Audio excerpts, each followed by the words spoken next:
ജില്ലയിലെ കേണിച്ചിറ ഭാഗത്ത് കഴിഞ്ഞ ഏതാനും ദിവസങ്ങളുമായ ഒരു കടുവ വളർത്തുമൃഗങ്ങളെ പ്രത്യേകിച്ച് പശുക്കളെ ആക്രമിച്ച് കൊല്ലുന്ന ഒരു സംഭവം ഉണ്ടായിട്ടുണ്ട്. ഇത് വളരെ ആശങ്കയുണ്ടാക്കുന്ന ഒരു പ്രശ്നമാണ്. ഈ കടുവയെ കണ്ടെത്തുന്നതിനും പിടികൂടുന്നതിനുമായി കൂടുവെച്ച് നിരീക്ഷണം നടത്തിക്കൊണ്ടിരിക്കുകയാണ്. നാട്ടുകാരുടെ ആവശ്യം മയക്കുവെടി വെച്ച് അതിനെ പിടികൂടണമെന്നാണ്. അത്യാവശ്യമാണെങ്കിൽ ആ നടപടി സ്വീകരിക്കുന്നതിന് വനംവകുപ്പിന് യാതൊരു ബുദ്ധിമുട്ടുമില്ല.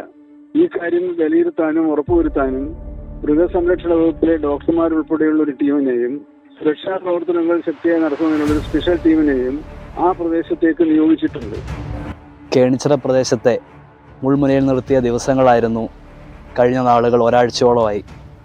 വന്യമൃഗ ശല്യത്താൽ നമുക്കറിയാം ഒരു ജനത തീർത്തും ദുരിതത്തിലായ ഒരു നാട്. ഇവിടെ ഇന്നലെ രാത്രി കണ്ടത് ബന്ധപ്പെട്ട ഫോറസ്റ്റ് അധികാരികൾ അറിയിപ്പുകളും അവർ മൈക്ക് അനൗൺസ്മെൻറ്റും മറ്റ് കാര്യങ്ങളുമെല്ലാം അറിയിച്ച് ജനങ്ങൾ അതിനോട് സഹകരിച്ചു. പരിപൂർണമായിട്ട് അവരുടെ വിഷയങ്ങളെല്ലാം മാറ്റി നിർത്തി അവർ സഹകരിച്ചു. വനപാലകരെ നമ്മൾ ഒരു തരത്തിലും കുറ്റപ്പെടുത്തുന്നില്ല. കാരണം അവരെ കുറ്റപ്പെടുത്തിയിട്ട് കാര്യമില്ല. കാരണം അവരും നമ്മളെപ്പോലെ തന്നെ വസിക്കുന്ന കുടുംബവും നാടും വീടും ഒക്കെ ആയിട്ട് വസിക്കുന്ന ആളുകളാണ്.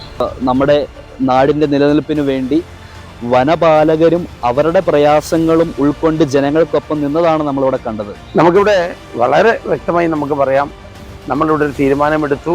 അതിൻ്റെ അടിസ്ഥാനത്തിൽ നമുക്ക് കറക്റ്റ് 2 മണിക്ക് തന്നെ നമുക്ക് ഓർഡർ കിട്ടി DFOൻ്റെ കടുവയെ മയക്കുവെടി വെക്കാനുള്ള. പക്ഷെ അതിൻ്റെ കാര്യങ്ങളൊക്കെ നടന്നിരിക്കെ എന്തൊക്കെ പറഞ്ഞാൽ അതിലേക്ക് പോകാതെ തന്നെ കടുവ വളരെ വ്യക്തമായി തന്നെ അവർ ട്രേസ് ചെയ്ത മേഖലയിൽ തന്നെ ആ കൂട്ടിലേക്ക് വന്ന് ചാടിയിട്ടുണ്ട്.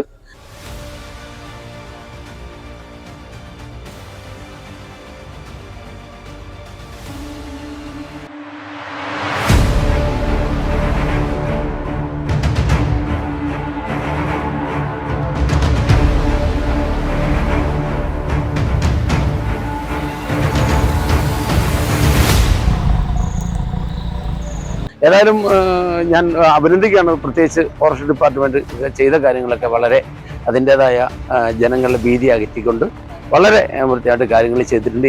ഇവിടെ ഈ പ്രദേശത്തെ ജനങ്ങൾക്കും അതുപോലെ തന്നെ വളർത്തുമൃഗങ്ങൾക്കും വളരെ ഒരു ആശങ്കാജനകമായ ഒരു അവസ്ഥയിലായിരുന്നു 3-4 ദിവസം. എന്ത് തന്നെയായാലും കടുവ കൂട്ടുകയറിയതോടുകൂടെ വളരെ ആശ്വാസമായൊരു ഇതാണ് ഉള്ളത്. ഏകദേശം 2 ദിവസമായിട്ട് 40ഓളം സ്റ്റാഫ് ഇതിൻ്റെ പുറകെ തന്നെ ഉണ്ട്, രാത്രിയും പകലുമായിട്ട്. കഴിഞ്ഞ 2 ദിവസമായി വനംവകുപ്പിനെ വട്ടം കറക്കിയിരുന്ന കടുവ ഇന്ന് കൂട്ടിൽ കയറി. ഇനി ഡോക്ടർ പരിശോധിച്ചതിന് ശേഷം നമ്മുടെ കുപ്പാടിയിലെ ഹോസ്പിറ്റൽ സെൻറ്ററിലേക്ക് മാറ്റുന്നതാണ്. വളരെ 7 മണി മുതൽ ഒരു ശക്തമായ മഴയുള്ള സമയത്ത് തന്നെയാണ് ഇതിനെ കണ്ടത്. വളരെ തൊട്ടടുത്ത് തന്നെ നമ്മൾ കാണുകയും ചെയ്തു. എന്നാൽ കഴിഞ്ഞ ദിവസം ഇര പിടിച്ചതിനെ തേടി വീണ്ടും ആ സ്ഥലത്തേക്ക് തന്നെ വരികയും അങ്ങനെ നമ്മളതിനെ പിന്തുടരുകയും ഏതാണ്ട് 28ഓളം സ്റ്റാഫ് ഇവിടെ നിരീക്ഷണം നടത്തുകയും ഈ പരിസരത്തുള്ള വീടുകളുടെ എഴുത്തിലുകൾ, അതേപോലുള്ള കോഴി വളർത്തുന്ന അങ്ങനെയൊക്കെയുള്ള എല്ലാ സംവിധാനങ്ങൾക്കും നമ്മൾ സ്റ്റാഫിനെ കാവലിട്ടുകൊണ്ട് സംവിധാനങ്ങൾ ഒരുക്കിക്കൊണ്ട് ഇതിനെ കൂട്ടിലാക്കുക എന്ന ലക്ഷ്യത്തോടു കൂടി തന്നെ ആ ലക്ഷ്യം നീങ്ങി വിജയിക്കാൻ കഴിഞ്ഞു എന്നുള്ളതാണ്. കൃത്യമായിട്ട് നമുക്കതിനെ ആ കൂട്ടിൻ്റെ ഇതിലേക്ക് കൊണ്ടെത്തിക്കാൻ കഴിഞ്ഞു എന്നുള്ളതാണ്. കാരണം അതിന് നല്ല രീതിയിൽ എല്ലാവരും സഹകരിച്ചു. വീട്ടുകാരോടെല്ലാം കൃത്യമായിട്ട് അവർ വാതിലൊക്കെ അടച്ച് സുരക്ഷിതമായി ഇരുന്നോളാൻ പറഞ്ഞിട്ടുണ്ടായിരുന്നു. ഇതിനെ നീക്കം നിരീക്ഷിച്ചുകൊണ്ട് തന്നെ ഇത് കൂട്ടിലേക്ക് വരുന്ന ഒരു സംവിധാനമാണ് നമ്മൾ ഉണ്ടാക്കിയത്. അത് വിജയിച്ചു. എന്തായാലും 3-4 ദിവസം കൊണ്ട് നമ്മുടെ ഈ പ്രദേശത്തിനെ ശരിക്കും പറഞ്ഞാൽ ഭീതിയിലാഴ്ത്തി എന്നുള്ളതാണ് നമുക്ക് ഇത് ചെയ്തത്. പക്ഷേ അതിനെന്തായാലും വിജയകരമായിട്ട് നമുക്ക് കൂട്ടിലാക്കാൻ കഴിഞ്ഞു എന്ന വലിയ ഒരു സന്തോഷത്തിലാണ് നമ്മളിപ്പോൾ ഉള്ളത്. ഇന്ന് നാട്ടിലുള്ള പരിപാടികൾ തുടങ്ങിയെങ്കിലും നമുക്കത് മഴയൊന്നും കാരണം പറ്റിയില്ല. പക്ഷെ ഇപ്പോൾ നമ്മൾ ഇന്നലെ വെച്ച കൂട്ടിൽ ഇത് വീണിട്ടുണ്ട്. സ്റ്റാഫ് ഫുൾ ടൈം പെട്രോളിംഗ് ഉണ്ടായിരുന്നു, എല്ലാ നടപടിയും സ്വീകരിച്ചിരുന്നു. ഡോക്ടറടക്കമുള്ള ടീമുകൾ വന്നിരുന്നു. അതുകൊണ്ട് തന്നെ കടുവ ഇപ്പോൾ കൂട്ടിലായിരിക്കുകയാണ്. എന്തായാലും വനംവകുപ്പ് ജനങ്ങളുടെ കൂടെ തന്നെയാണ് എന്നുള്ളതിൻ്റെ ഒരു കാര്യം പറയുന്നത്. കാരണം ഫുൾ ടൈം നമ്മളിവിടെ ഉണ്ടായിരുന്നു. എല്ലാ സഹായങ്ങളും പഞ്ചായത്തും പോലീസും മറ്റ് ഡിപ്പാർട്ട്മെൻറ്റുകളും കളക്ടറും MLA മന്ത്രി അടക്കമുള്ള ഇടപെട്ടൊരു വിഷയമാണ്. അതുകൊണ്ട് തന്നെ ഇത് നമുക്കൊരാശ്വാസമായിട്ട് നമ്മൾ വെച്ച കൂട്ടിൽ തന്നെ കടുവ വീണിട്ടുണ്ട്.